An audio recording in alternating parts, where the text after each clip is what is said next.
On the night of December 12, 2012, at 9:31 p.m., Mrs. Qiu Yumei in Keelung received a call from her son, Chen Jiafu. She could sense his deep distress as he uttered, "Mom, A-hui hasn't come back for 2 nights," and then fell silent.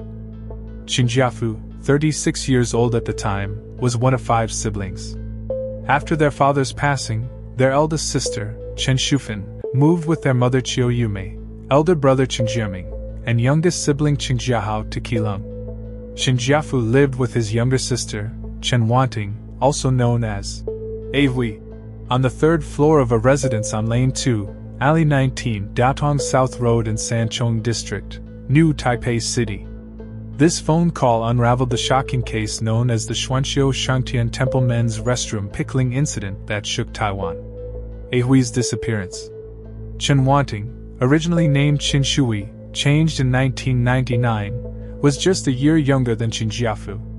She was innocent-looking and sweet, loved singing and dancing, and was the class flower, throughout her school years, adored by teachers and classmates alike. Her parents had high hopes for her, envisioning her as the next Teresa Ting, destined for the entertainment industry. However, at the age of 18, Chen Wanting made an unexpected decision. She married her first love from Zhongli District, Taoyuan City, and bore a son, completely abandoning her stardom dreams. This unexpected turn in her life took Chen Wanting on a 180-degree trajectory. Her husband cheated on her in their 4th year of marriage, throwing her out of their home and taking custody of their child.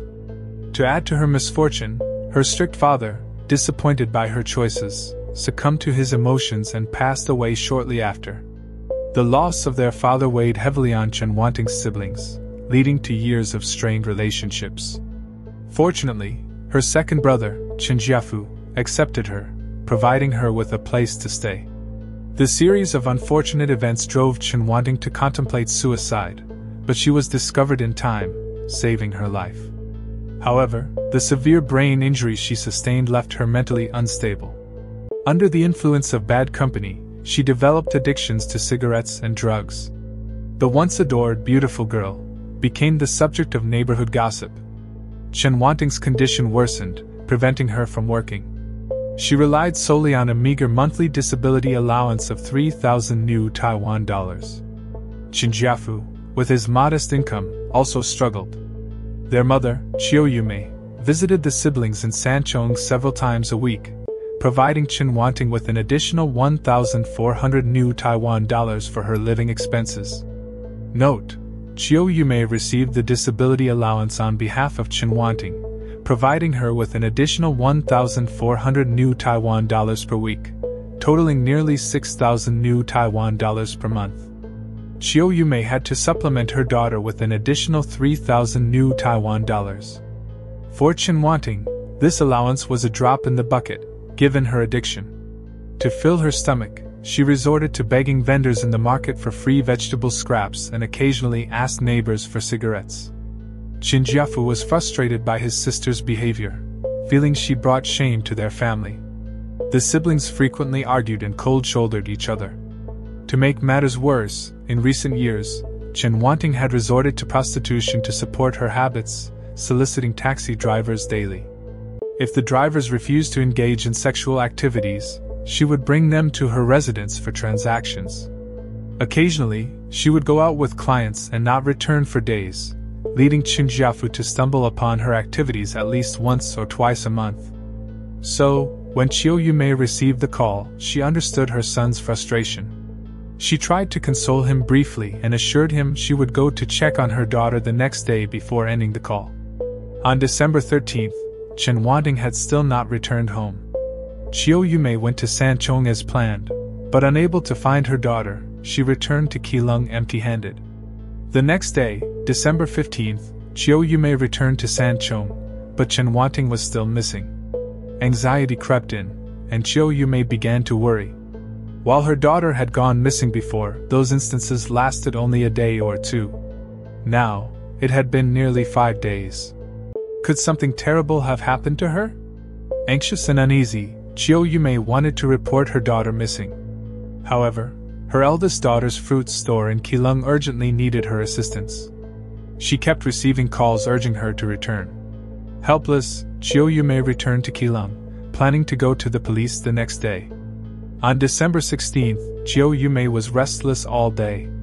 Her youngest daughter remained missing, and she could not shake off her worry.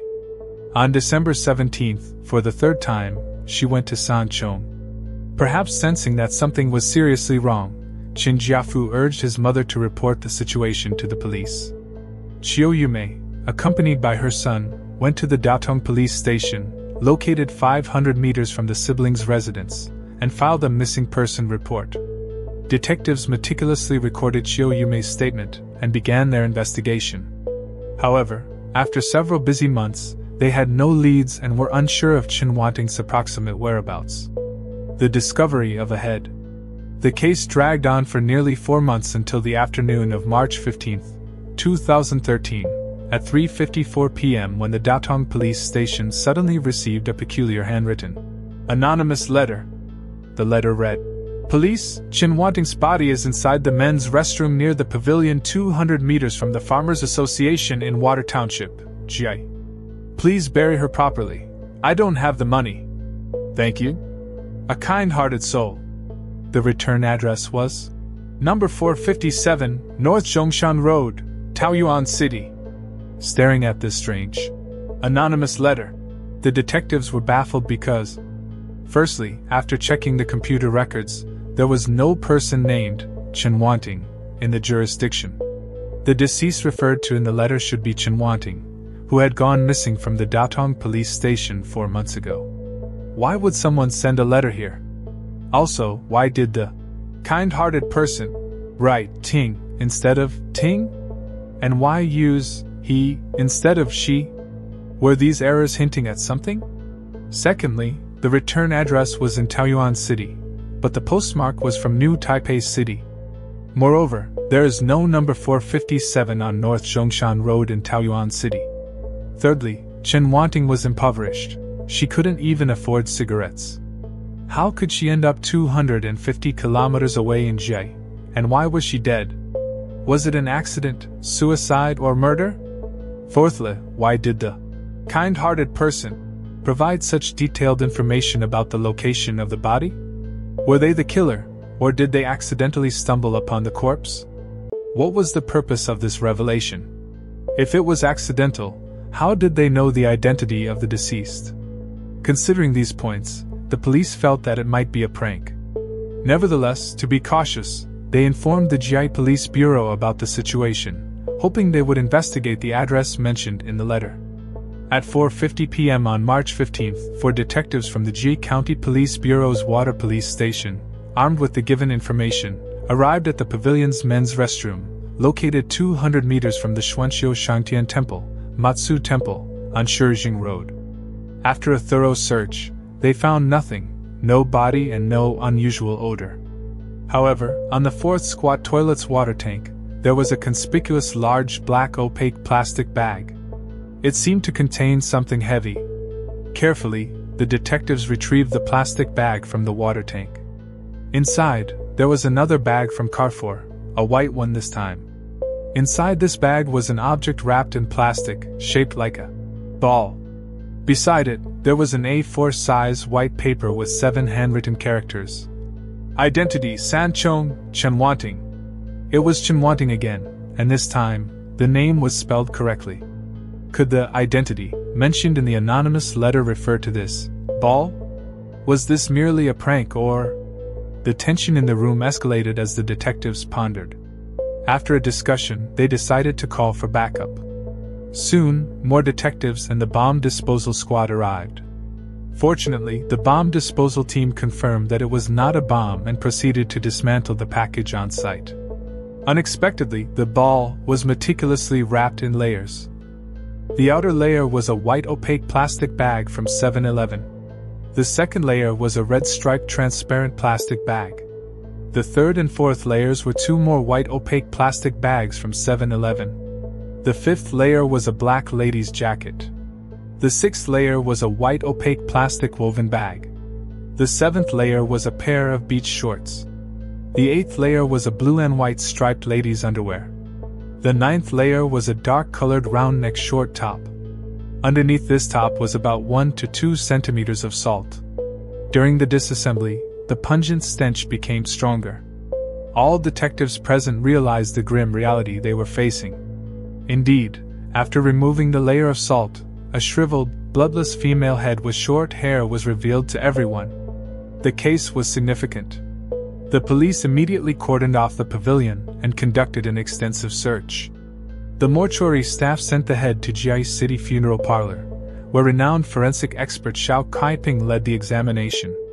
Datong Police Station, accompanied by Chen Wanting's mother, Qiu Yumei, rushed to Jiai for the identification, while Chen Jiafu was summoned to the police station to explain the circumstances of Chen Wanting's disappearance.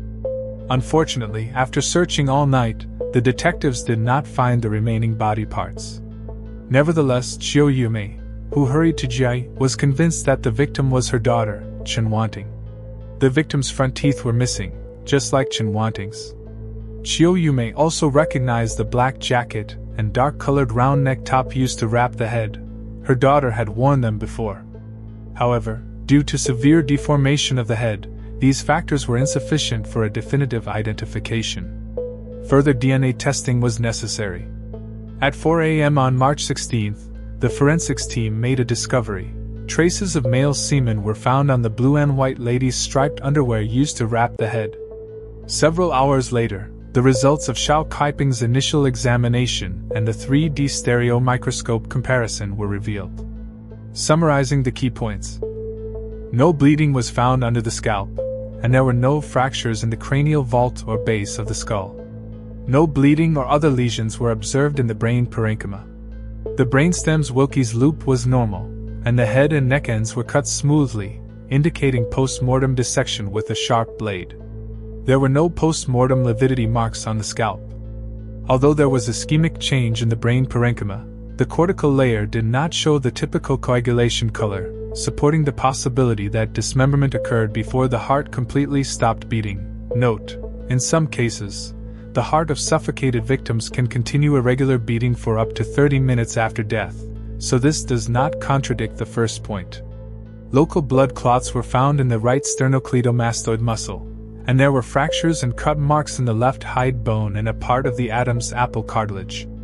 Most of the Adam's apple cartilage was excised, but a small piece on the left side with blood clot remnants was visible. This supports signs of strangulation in the Adam's apple area, causing the fracture and supporting the possibility of strangulation. The second cervical vertebra showed 6 sharp blade incisions, all on the main connecting surfaces between the vertebrae. The hide bone's posterior part and other soft tissues were excised, supporting fine cutting with a small blade. Additionally, there was a wide 12.5 centimeters incision on the high neck's posterior side, reaching 4 centimeters in depth, indicating a large blade cut in the anterior neck region. The skin of the head lost its elasticity, became partially dehydrated, and microbial growth was observed in some muscle areas under the microscope. This does not resemble long-term decomposition but is the result of prolonged freezing inside plastic bags. In summary, the dismemberment began less than 30 minutes after the victim was strangled. The perpetrator first used a large blade to chop the cervical vertebrae from the posterior neck, then used a fine small blade to cut the trachea, and finally placed the head in a freezer, where it was kept for about a month. Of course, these conclusions do not rule out the possibility that the victim was dismembered with a sharp instrument, while still alive, leading to massive bleeding and eventual death due to hemorrhagic shock. Either way, it was undeniably a homicide. At 2 a.m. on March 17th, after an anxious day of waiting, the DNA identification results came in. After comparison, it was confirmed that the deceased woman was indeed 35-year-old Chen Wanting, who had gone missing. Upon receiving this news, 66-year-old Qiu Yumei couldn't hold back her tears at the funeral parlor. She could not fathom how her daughter, who had struggled so much in life, had met such a horrific end. After the head's identification at 11:10 a.m. on March 15th, Qiu Yumei recalled her last encounter with her daughter. The last time she saw her was on December 9th, 2012. Around 2 p.m., she had gone to visit her son and daughter in Sanchong. At that time, she learned from her son that Chen Wanting had gone out for a business transaction in the morning. She scolded Chen Wanting while giving her 1,400 NT dollars in living expenses.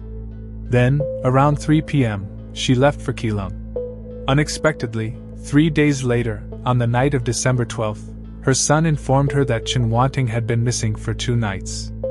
On the other hand, Chen Jiafu from the Datong police station stated that around 6:30 a.m. on December 9th, he was sleeping, and the house phone kept ringing. Eventually, he heard Chen Wanting answering the phone and leaving afterward. He assumed she had gone out for another customer and felt ashamed. He couldn't fall back asleep.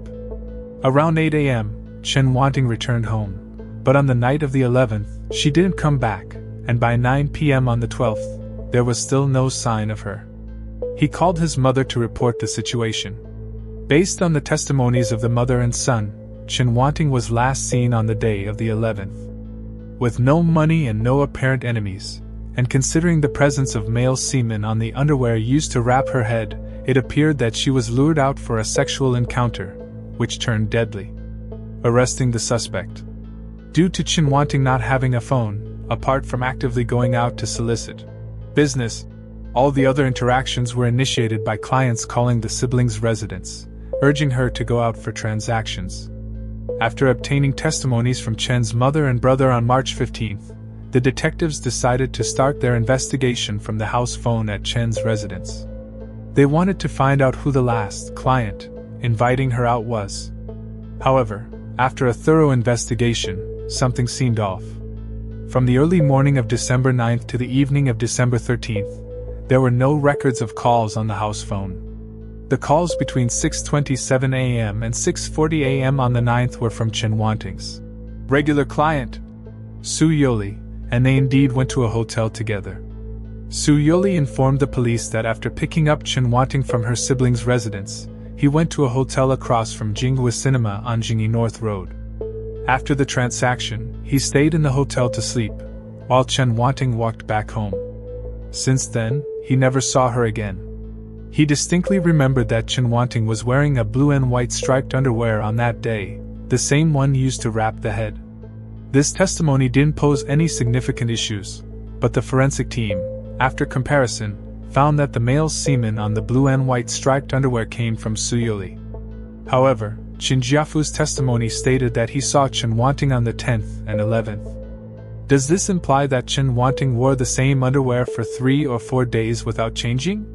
Did she not engage in any sexual activity with other men after the encounter with Su Yoli? According to Qiu Yumei, while Chen Wanting had mental health issues, she was not unintelligent. She had a sense of beauty from a young age and took great care of her appearance. For soliciting business, she was meticulous about cleanliness, taking showers and changing underwear every day, even in the dead of winter. Why didn't she change her underwear for at least 3 days this time? Could it be that Chen Wanting didn't disappear on the 11th? Did Chen Jiafu get the timeline wrong or lie? On March 17th, after receiving the DNA comparison results, the new Taipei police immediately took Chen Wanting's second brother, Chen Jiafu, who was still giving a statement at the police station, to Jiai Police Station for interrogation. Why suspect Chen Jiafu? Apart from the contradictions mentioned earlier, another set of detectives provided crucial clues on the evening of the 16th, pointing directly at Chen Wanting's second brother, Chen Jiafu. 1. After handwriting analysis, it was found that the writing on the anonymous letter and the text on the blank paper was deliberately altered, but the pen strokes matched Chen Jiafu's handwriting. 2. Chen Jiafu worked as a chef at Kofu Buffet from 2008 to 2011. He left the job and opened a dim sum shop but transferred it due to poor business.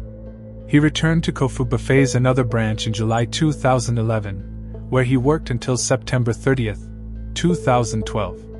In other words, Chen Jiafu had knowledge of dissection and cutting, a fact that forensic experts believe the dismemberment indicated, likely the work of a chef, butcher, or doctor. 3. Detectives visited the Kofu Buffet where Chen Jiafu worked and found that he didn't clock in for work on December 9th and 10th, the days Chen Wanting went missing. However, in his statement, he mentioned going to work on those days. 4. According to the restaurant owner's recollection, on March 12th and 13th, the 2 days before the head was discovered, Chen Jiafu suddenly took leave, claiming he needed to clean his house thoroughly. He borrowed a kitchen knife and a rubber glove from the restaurant but didn't return them after coming back to work on the 14th. 5. Between 2003 and 2007, Chen Jiafu worked as an insurance salesman for 5 years. From April 2011 to November 14, 2012, he bought 5 life insurance policies for Chen Wanting. 3 of them lapsed due to non-payment, but 2 policies from Nanshan and Guotai insurance companies were still active. 6. Chen Jiafu had financial difficulties. On May 29, 2012, he borrowed 210,000 new Taiwan dollars from a bank and went to Fujian with his colleague Yu Meishuang, where he got married to a woman named Lu Miao Miao. They later lived together in Taiwan until March 2013 when Lu Miao Miao returned to Fujian due to a funeral. On March 15, the police received an anonymous letter. 7. Chen Jiafu had military service experience in Ji County, and the men's restroom where the head was found was only about 30 kilometers from his former military camp. He was familiar with the area. 8. The fact that Chen Wanting changed her name was only known to the Chen family. Even close relatives and neighbors still called her A-hui. So, how did the informant know Chen Wanting's new name? All these signs indicated that the killer was likely someone close to Chen Wanting, possibly her own brother, Chen Jiafu. Detectives speculated that Chen Jiafu might have been deeply dissatisfied with his sister's behavior and had planned the murder and insurance fraud for a long time. Hindered by some factors, he hadn't been able to act until December 9th, after Suyuli made the call for solicitation. Chen Jiafu might have committed the act because he was in debt due to his recent marriage. Additionally, he might have feared that if his fiancée found out about his sister's actions, she would reject him. So, on December 9th, after the call from Suyuli, Chen Jiafu decided to carry out his plan. As for why he sent the anonymous letter, regulations required confirming the policyholder's death before claiming the insurance money. If she was just missing, he would have to wait 7 years. He had 3 policies that had already lapsed due to non-payment, and the other 2 were about to expire. With financial constraints, how could Chen Jiafu afford to keep waiting? He had no choice but to take the risk and let the police know that Chen Wanting was already dead. After Chen Jiafu was taken to Jiai, the new Taipei police immediately searched the siblings' residence. However, they found no traces of blood or leftover remains. They only took several knives from the house for testing. After the initial examination, no human hemoglobin was detected on these knives. Certainly, the police did not return empty-handed. They found a gray helmet in the drawer of Chen's TV cabinet. After reviewing the surveillance footage, they discovered a suspected male figure of Chen Jiafu, wearing a similar helmet, carrying 2 black plastic bags in his right hand. He appeared in the surveillance footage around 4:30 a.m. on March 13th, at number 2 Alley, Lane 19, Datong South Road, where the siblings lived. Later, this man left the surveillance area on a white motorcycle. The detectives believed that the plastic bags likely contained Chen Wanting's remains. Unfortunately, they couldn't trace the whereabouts of this suspected male figure of Chen Jiafu from the surveillance footage. In the police station of Shuishang Township, Jiayi County, 250 kilometers away, facing the interrogation, Chen Jiafu adamantly denied killing Chen Wanting. He provided the following explanations. 1. The man in the surveillance footage was not him. It's entirely normal for someone to have a similar helmet. Many people own one. He woke up at 9:30 a.m. on the 13th and then went to a nearby market to buy groceries.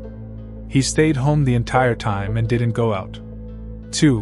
When buying insurance, Chen Wanting was present, and it was her who asked for his help due to his experience in the insurance industry. After the police contacted insurance agents such as Kai Guanlin and Yang Shulan, it was confirmed that Chen Wanting was indeed present during the signing of the 5 insurance policies. She seemed perfectly normal and not mentally disturbed or coerced. 3. Since December 9th of the previous year had passed more than 4 months, He couldn't recall precisely where he went after 3 p.m. that day. It's not strange that he couldn't remember. After all, he left with his mother when she went out. He did see Chen Wanting on December 10th and 11th. She wasn't as clean as people assumed. Her mental health had deteriorated significantly in the months before her disappearance. She didn't even change her underwear during her periods. 4. Regarding March 12th and 13th of the following year, he indeed did a thorough cleaning because living with Lu Miao for a few months had made their place quite messy. He borrowed the kitchen knife because the one at home was broken a few days before. As for the rubber glove, he accidentally tore it while cleaning and threw it away. No traces of Chen Wanting's remains or blood were found in Chen Jiafu's residence, and no human hemoglobin was detected on the knives. Logically, the body couldn't have been dismembered on March 12th or 13th of the following year, as the forensic examination indicated that the victim was dismembered within 30 minutes after her death. The only motive seemed shaky. Could he really not be the killer? The strange disguised figure. The police were convinced that Chen Jiafu was being evasive, and they deduced that Chen Wanting had died on December 9th. With this in mind, the detectives decided to focus on the surveillance footage from the 2 days leading up to the discovery of the body. They hoped to find evidence of the disposal of the remains, which would force Chen Jiafu to confess. After careful examination and analysis, the technicians finally managed to piece together a more complete account of the movements and disguise of the suspected helmeted man.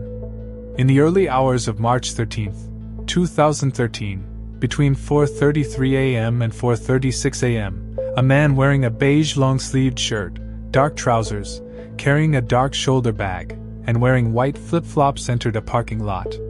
He pulled out a white motorcycle and placed 2 black plastic bags on the footboard before heading towards lane 36, section 3 of Zhengzhou Road.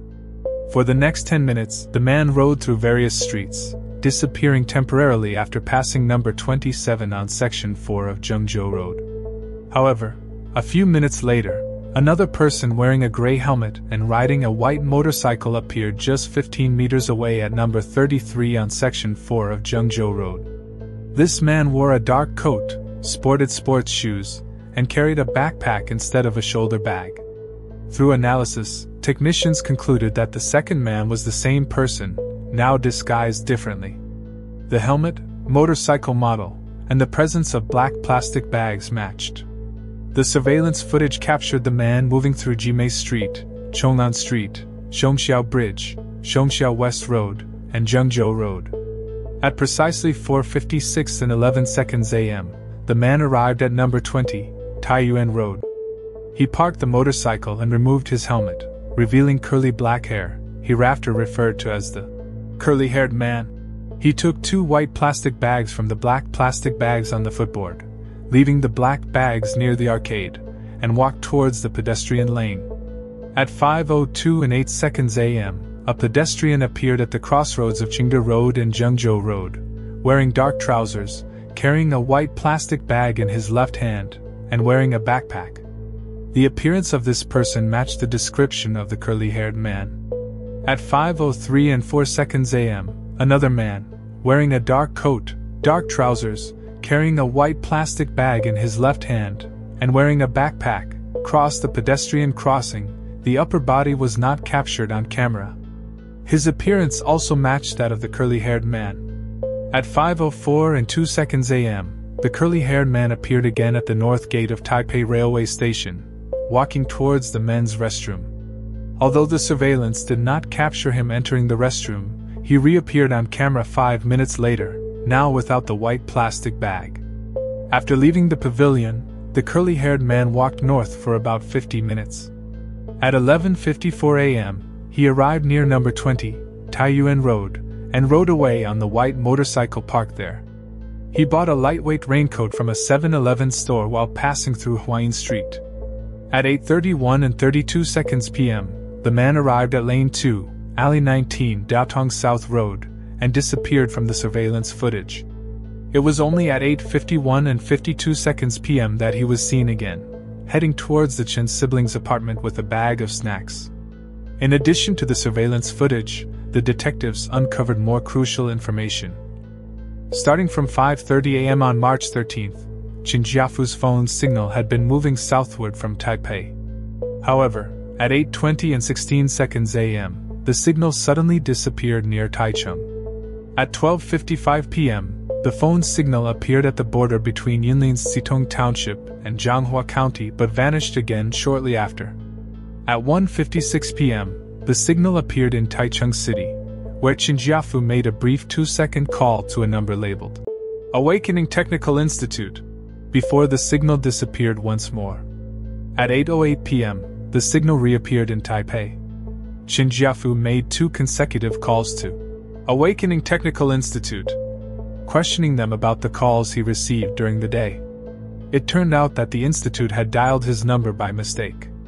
Armed with this evidence, the detectives were confident and decided to question Chen Jiafu again. However, he vehemently denied being the strange disguised figure. He claimed ignorance about the phone signals and chose to remain silent, refusing to answer any questions. This posed a challenge for the police, as the surveillance videos alone couldn't conclusively prove that the disguised figure was Chen Jiafu. Although the phone signals indicated his movements, they didn't place him at the exact location where the body was dumped in Shuishang Township, Chiayi County. Crucially, the whereabouts of the remaining parts of Chen Wanting's body remained unknown. The surveillance footage near number 20, Taiyuan Road, showed that the black plastic bags discarded by the disguised figures had been picked up by someone, but the bags were found empty. They should have contained the head, the backpack, and the clothes used for the disguise. In summary, the evidence collected so far was not definitive. Relying solely on this information made it challenging to convict Chen Jiafu. Fortunately, 2 key witnesses emerged shortly afterward. One of them was Lu Miaomiao, a 23-year-old woman from Fujian, who was Chen Jiafu's wife. On April 11, 2013, Lu Miaomiao arrived at Songzhan Airport in response to a notification from the Taiwanese police. According to her recollection, she had never seen her sister-in-law since her arrival in Taiwan. When she inquired about Chen Wanting's whereabouts, Chen Jiafu told her that her sister was missing.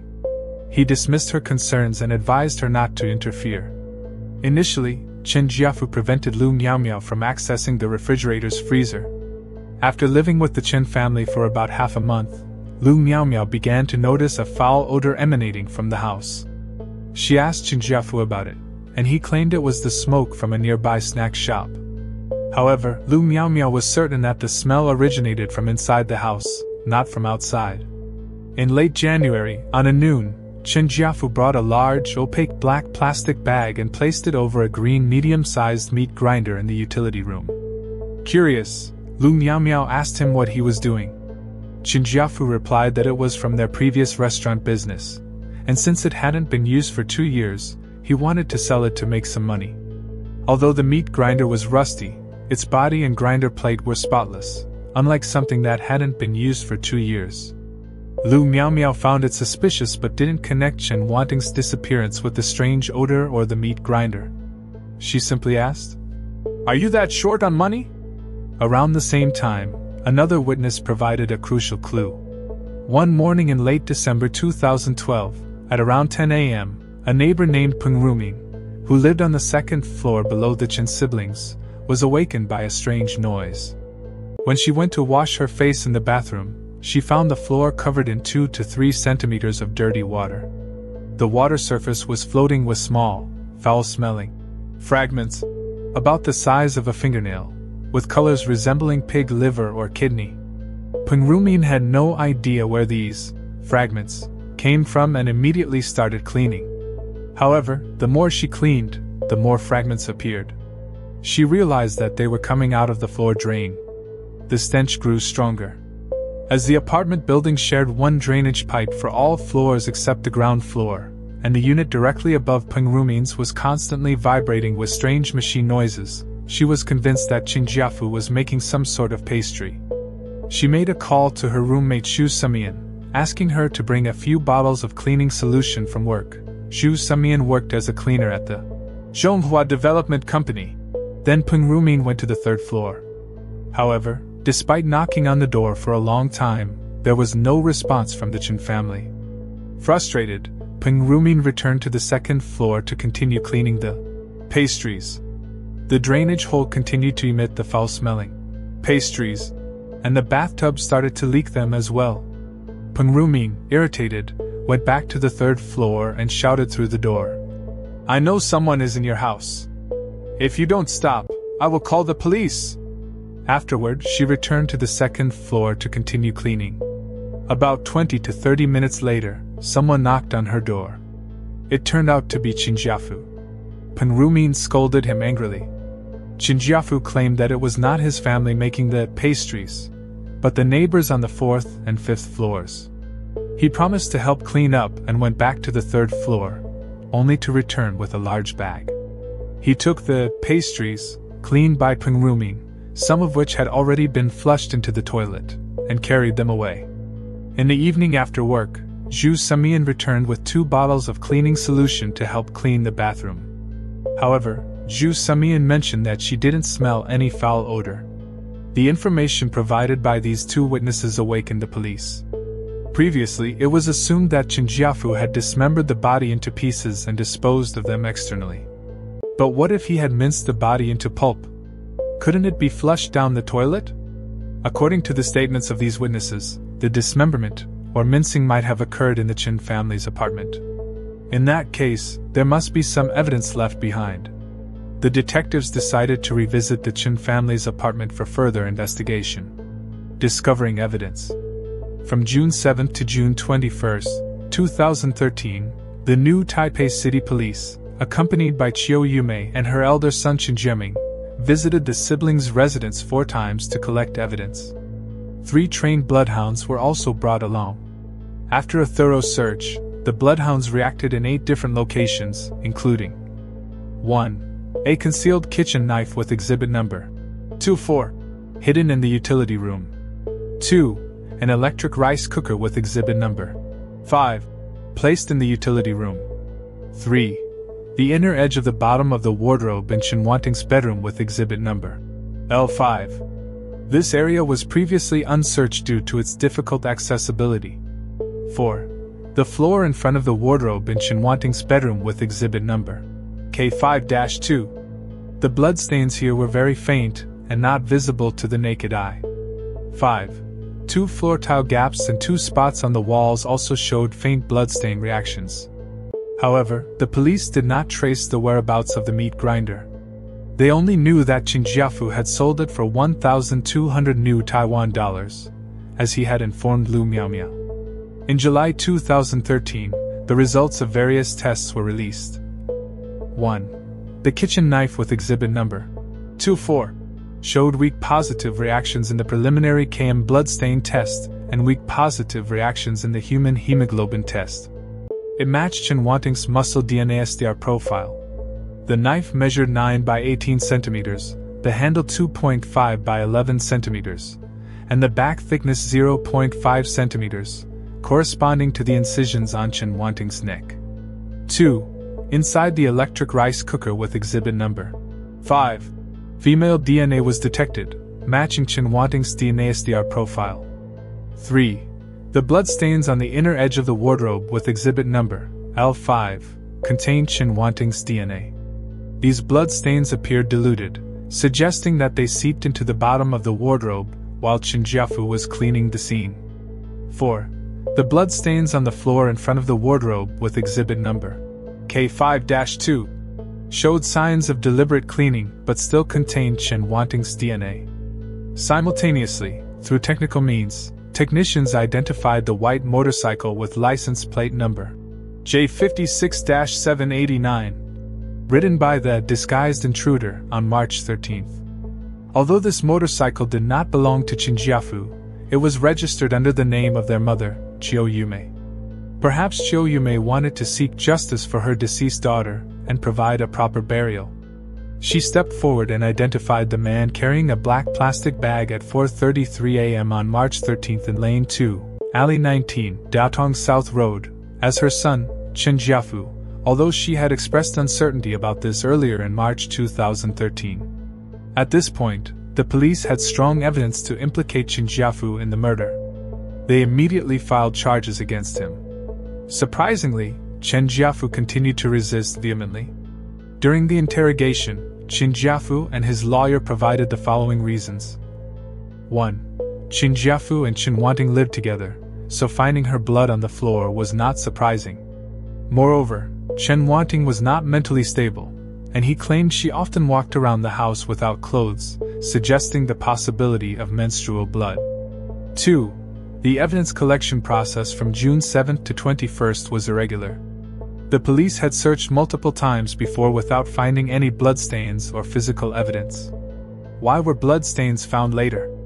The bloodstains in several locations were only confirmed on the 11th and 21st, so why didn't the bloodhounds detect them on June 7th? Additionally, Qiu Yumei and Chen Jiaming were not present on the third floor when the evidence was discovered, which raised suspicions of evidence fabrication by the police. 3. According to the forensic conclusions, there were 2 possible murder weapons. However, the police did not find the small cutting tool used to sever the victim's windpipe. If Chen Jiafu had dismembered the body, there was no reason to discard only one weapon. The presence of Chen Wanting's blood on the kitchen knife could be a coincidence. 4. Ping Rumin's testimony was not reliable. There was no way to prove that the pastries flushed down by Chen Jiafu were Chen Wanting's remains, let alone confirm that it happened after her disappearance. Ping Rumin only mentioned one morning in December, without specifying the exact date. Furthermore, her roommate Xu Semian stated that she did not smell any foul odor when she returned home in the evening. 5. There was no evidence to prove that Chen Jiafu had a meat grinder at home. It could be Lu Miao fabricating the story to frame him, allowing her to divorce him and secure the 260,000 yuan dowry. Additionally, Chen Jiafu's mother, Qiu Yumei, had misidentified the man in the helmet in the surveillance footage. Although she initially claimed the man resembled her son, she later retracted her statement during the court hearing on January 24, 2014, crying uncontrollably in court. The prosecution team was caught off guard by this defense strategy, but a few days later, they refuted each of Chen Jiafu's points. 1. Qiu Yumei had testified that Chen Wanting was not mentally disabled and would always wear clothes at home, dismissing the possibility of menstrual blood. The claim about menstrual blood was baseless. 2. The evidence collection process from June 7 to 21 followed proper procedures. The large size of the apartment and the numerous rooms required extensive search efforts. The bloodhounds detected the 8 bloodstain locations on June 7, but further testing and confirmation were necessary for certain areas, explaining the delay in confirming some of the bloodstains. Qiu Yumei and Chen Jiaming were not always on the third floor, and Chen Jiaming had deliberately damaged the police's evidence markers. 3. The absence of another murder weapon was not a reason for acquittal. On June 7, both Qiu Yumei and the police confirmed the kitchen knife with exhibit number 24, which had not been used for years.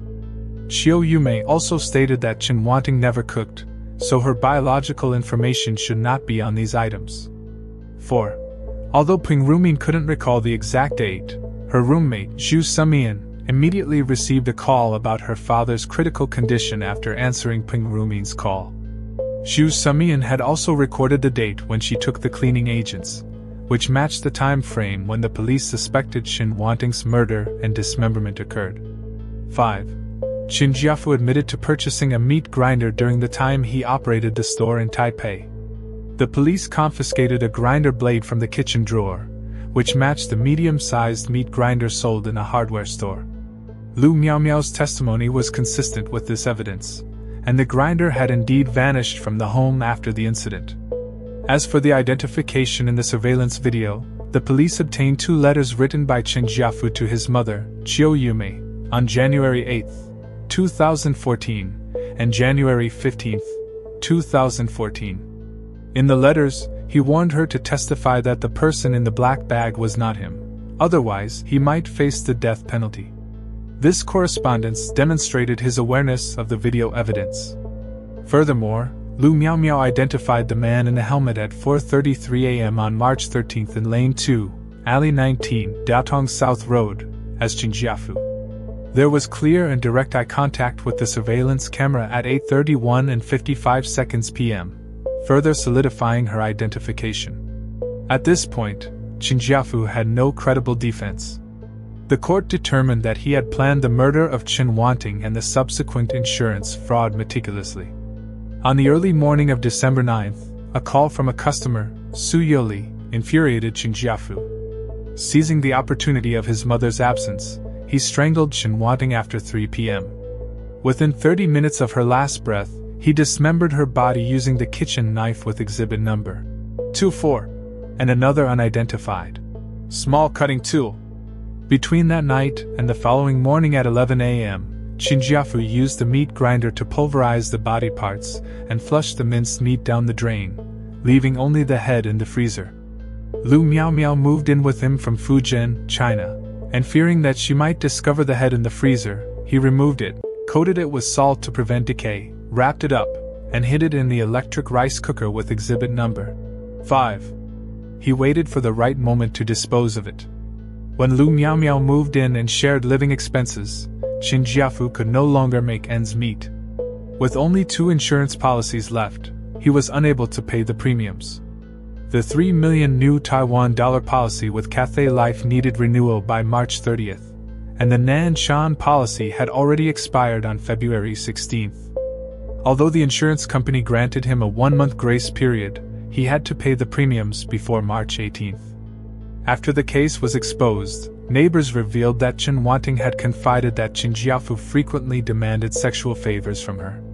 If she refused, he would withhold her meals and cigarettes. Several neighbors even testified that Chen Jiafu was a drug addict, and he had introduced Chen Wanting to drugs and smoking. Lu Miao Miao also informed the police that once they arrived in Taiwan, Chen Jiafu bought insurance policies for her as well. As for the male restroom where the head was discovered, it was demolished and rebuilt due to numerous supernatural occurrences reported after the incident. To prevent panic among nearby residents, the restroom was removed. In the year following the incident, a netizen filmed a video there and posted it online, capturing strange, female cries, in Mandarin, saying, "I'm in pain," and "Don't touch me." However, the authenticity of the recording was never verified, and it was likely someone playing tricks for attention.